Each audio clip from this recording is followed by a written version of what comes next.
आदरणीय श्री नरेंद्र मोदी जी से सवाल करती हूँ कि मेरे सिंदूर का क्या है, मेरे मान सम्मान का क्या है।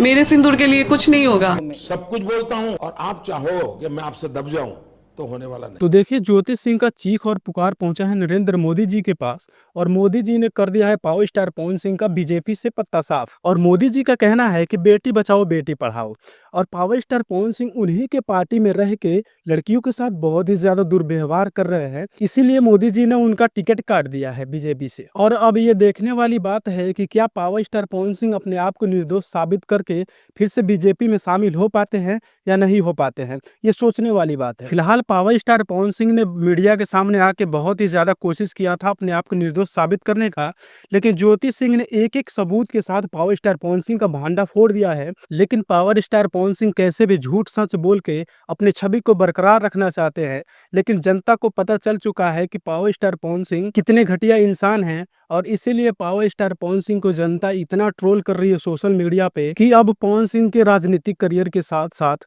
अभिनेता वाले करियर पे भी खतरा मंडरा रहा है। मैं चाहूंगा कि ज्योति सिंह का एक नया बयान आया है, पहले आप उसे सुनिए। आपको सुनने के बाद से ये खुद क्लियर हो जाएगा कि इसमें कौन सही है और कौन गलत। क्या मैं समाज की बेटी नहीं हूँ? क्या मैं यूपी की बेटी नहीं हूँ? क्या मैं बिहार की बहू नहीं हूँ? हमारे भी सिंदूर का मान सम्मान का इज्जत रखा जाए, लाज रखा जाए। आदित्यनाथ योगी जी से, हमारे आदरणीय अमित शाह जी से, कि क्या एक पत्नी मिलने जाती है पति से, क्या आप लोगों को लगता है कि एक महिला, मुझ जैसी महिला जो आज मैं कहीं की नहीं रह गई हूँ, क्या आप लोगों को लगता है कि मैं पवन जी को इतना हार्म कर सकती हूँ कि उनको ये सिक्योरिटी दी गई? तो आज जो खुलेआम उनके ही यूपी में ही हमें SHO द्वारा जो धमकी दी गई FIR की, और ऐसे हमारे साथ बिहेव किया गया, क्या हमारी सुरक्षा का क्या है? जो पवन जी के फैन द्वारा आए दिन मुझे धमकी मिलता रहता है, तो फिर हमारी सुरक्षा का क्या है? क्या एक पत्नी से उन्हें इतना खतरा हो गया कि उनको सुरक्षा दी गई? तो आज एक औरत होके जो मैं लड़ रही हूँ अपनी लड़ाई, तो हमारी सुरक्षा का क्या है? यूपी की बेटी हूँ मैं, क्या यही बेटी का मान सम्मान है? तो जैसा कि आप लोगों को पता है कि 5 तारीख को मैं पवन जी से मिलने उनके आवास पे पहुंची थी।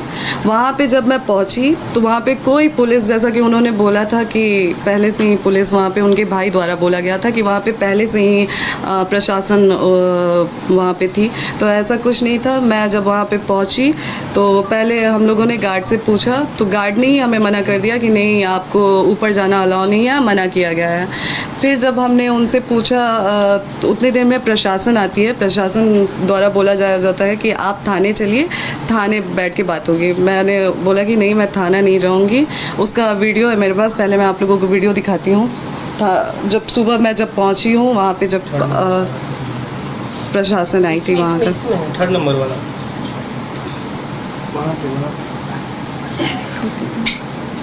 ये वीडियो है जो सुबह जब मेरे पहुंचने के बाद प्रशासन बुलाई गई।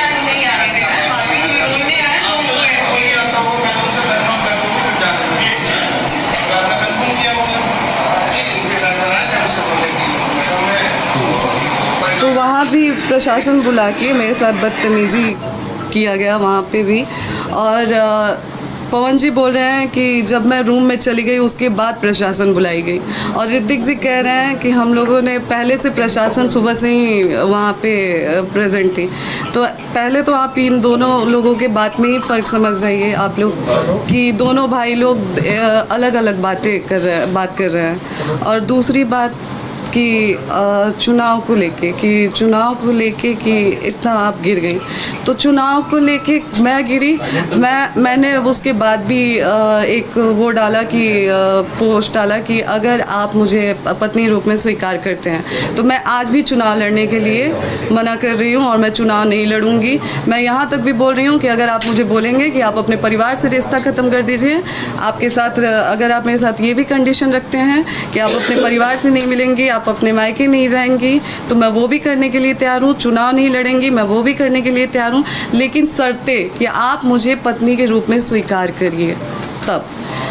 और चुनाव की बात, तो आप लोग ही बताएं कि 15 साल से पार्टी में स्टार प्रचारक के रूप में पवन जी ने काम किया है। 15 साल में उन्होंने अपने लिए टिकट नहीं, वो खुद के लिए टिकट नहीं ले पाए, तो मैं किस मुंह से जाऊंगी उनसे ये कहने कि आप हमें टिकट दिलाइए भाजपा से। मेरा ये सवाल है कि किस मुंह से आखिर मैं जाऊंगी। पहले वो अपने लिए तो टिकट ले लें, फिर तो वो हमें दिलाएंगे। जो 15 साल में कार्यकर्ता के रूप में काम किए पार्टी में, फिर भी उनको पार्टी के द्वारा टिकट नहीं मिला, तो वो हमें टिकट क्या दिलाएंगे। और बच्चे की बात रही कि बच्चे के लिए वो तरस रहे हैं, तो जो इंसान बच्चे के लिए तरसता है वो दवा नहीं खिलाता है अपनी पत्नी को। मुझे हर बार दवा खिलाया गया। अब बहुत सारी चीज़ें मैंने आज भी मीडिया में नहीं रखी थी, लेकिन आज पवन जी ने मुझे मजबूर कर दिया है। मैं पवन जी को बदनाम नहीं कर रही हूँ, मैं बस अपना पक्ष रख रही हूँ। खुद के बारे में जो चीज़ें हैं वो मैं आज मीडिया में रख रही हूँ। पवन जी द्वारा मुझे जब दवा खिलाया जाता था, उस चीज़ के विरोध में जब मैं बोलती थी, तो मुझे इतना टॉर्चर किया गया कि मैंने स्लीपिंग पिल्स खा लिया था, नींद की गोली। उस समय उनके भैया रानू भैया जी थे, और उनके टीम मेंबर में से दीपक भैया थे, बिक्की जी थे।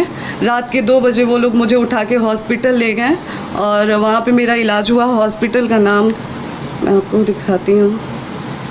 कौन सी दवा देते थे ज्योति जी, बता सकती हैं क्या? जी वो जो गर्भपात का दवा खिलाते थे मुझे। और अच्छा, आपने एक कंडीशनल जवाब दिया ज्योति जी, अगर मान लीजिए बीजेपी, जेडीयू, आरजेडी कोई आपको अपनी तरफ से टिकट ऑफर करती है, तो क्या आप चुनाव लड़ना चाहेंगे? अगर पवन जी पत्नी के रूप में मुझे स्वीकार करते हैं, तो मैंने पहले भी बोला है और अभी भी बोल रही हूँ कि मैं चुनाव नहीं लड़ूंगी।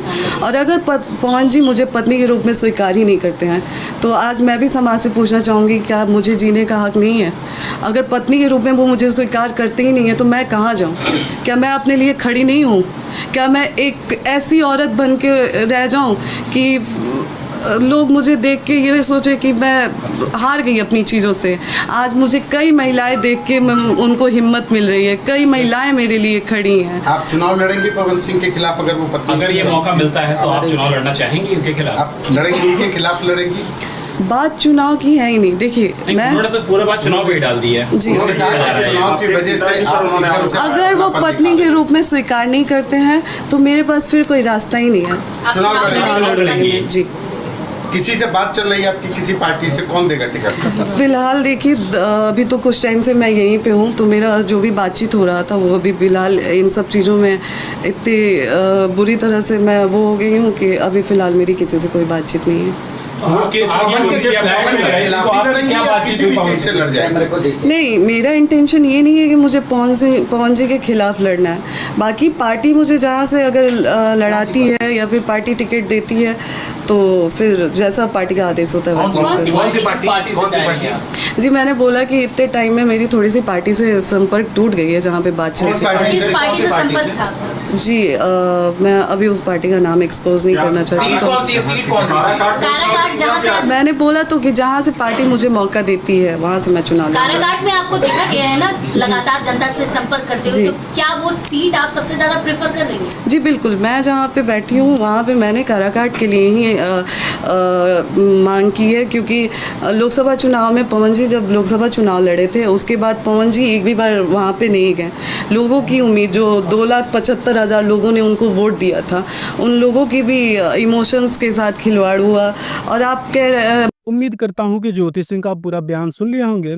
और पावर स्टार पवन सिंह और ज्योति सिंह का विवाद आप शुरू से अगर देख रहे हैं, तो आपको जरूर पता होगा कि पावर स्टार पवन सिंह ने ज्योति सिंह को कैसे काराकाट में बुलाकर अपना चुनाव प्रचार करवाया था, जबकि उस वक्त भी पवन सिंह और ज्योति सिंह का तलाक का मामला कोर्ट में चल रहा था। लेकिन जब ज्योति सिंह अपना चुनाव प्रचार करवाने के लिए लखनऊ पहुंची, तो पावर स्टार पवन सिंह ने बोला कि हमारा तलाक का मामला कोर्ट में चल रहा है, तो आपका कोई हक नहीं बनता है कि आपको हमारे पास आने का। जबकि उस वक्त भी तलाक का मामला चल रहा था कोर्ट में, फिर भी पावर स्टार पवन सिंह ने ज्योति सिंह को काराकाट में बुलाया था और अपना चुनाव प्रचार करवाया था। तो आप सब कमेंट्स के माध्यम से बताइए कि इसमें कौन सही है और कौन गलत है। मिलते हैं ऐसे ही इन्फॉर्मेशन के साथ, तब तक के लिए जय हिंद, tata, bye bye, take care.